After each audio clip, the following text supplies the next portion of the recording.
et placer des haut-parleurs dans ses vignes. Elle ne diffuse pas du AC/DC, mais de la musique classique. Reportage pianissimo de Nicolas S. et Bruno Grégoire.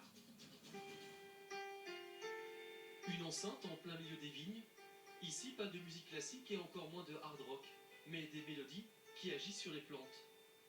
Si le raisin n'a pas d'oreille, pourtant il capte ces séquences musicales.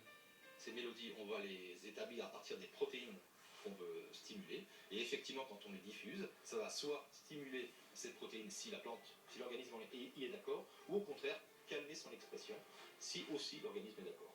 Pour résumer, chaque note correspond à une protéine de la plante, qui peut être activée ou freinée selon la mélodie. Et ça marche. Ce vigneron utilise ce procédé pour lutter contre un champignon. On a déjà des symptômes d'esca ici. Donc on a des symptômes très légers. Grâce à leur écoute attentive, ces vignes ont vu leur mortalité passer de 7 à 3% en 2 ans. D'abord, il y a un intérêt économique parce que les pieds manquants, il faudra un jour les remplacer. Il y a aussi un intérêt qualitatif parce que même si je remplace des pieds, les pieds seront plus jeunes, ils n'auront pas l'âge et donc l'enracinement de pieds plus âgés.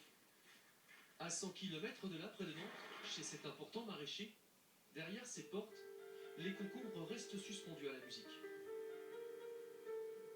En tout, 6 hectares de serre, bercés une fois par jour par des mélodies. Les légumes apprécient, ils poussent mieux et sont moins malades. Comme nous, ils aiment bien écouter la musique et ils nous récompensent et voilà, et ça nous évite de perdre 10 à 15% de la production. Une concombre en meilleure santé, qui vibre mieux, on vibre ensemble.